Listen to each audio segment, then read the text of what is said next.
আজ থেকে 40-50 বছর পরে কেউ যদি নতুন করে কচুরি তেলে ভাজার দোকান করে, আমার শুধু একটাই ইচ্ছা, সে বা তারা যেন এই কচুরি ম্যানকে একবার হলেও স্মরণ করে। আরে হ্যাঁ রে বাবা, আমি উপর থেকেই দেখবো। এইসব খেলে কেউ কি আর বেশি দিন বেঁচে থাকতে পারে? হ্যাঁ, তোমাদের মনের কথাটাই বললাম। আমাদের লিলুয়া চকপাড়া খালপার বাজার সংলগ্ন এই দোকান থেকেই আজ আমি জলখাবারে কচুরি আর তেলে ভাজা খেতে চললাম। হরিহর সাউ মানে হরিহর সাউ চপের দোকান বললেই হবে। চপ, বেগুনি, ফুলুরি, কচুরি এগুলো সকালবেলা, আর বিকালে এক্সট্রা কি করো?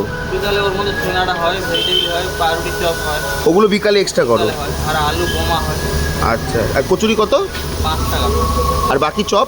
আর যে কোনো ভ্যারাইটি জিনিস আছে এখানে 5 টাকা। আর মালপোয়াটা কি রোজ করো না নাকি? ডেলি হয়। ডেলি হয় মালপোয়া 5 টাকা? সব এমনি কোনোদিন বন্ধ থাকে না? টাইমিং সকালবেলা 7টার সময় মাল বেরোয়, হ্যাঁ, আবার বিকালে 4টে 4:30টার সময় মাল বেরোয়। আজকে রোববার, তাই ডাইটিং ফাইটিং বাদ দাও সবাই। দুটো তরকারি দিয়ে, দুটো আলুর দম দিয়ে 4টে কচুরি খেয়েছিলাম। তাই তারপর চপ শিল্পকে নমস্কার করে গরম গরম রসালো মালপোয়া খেলাম পেট ভরে। আরে ছন্দটাই ভুলে যাবো যদি তোমরা চলে যাও সাবস্ক্রাইব না করে।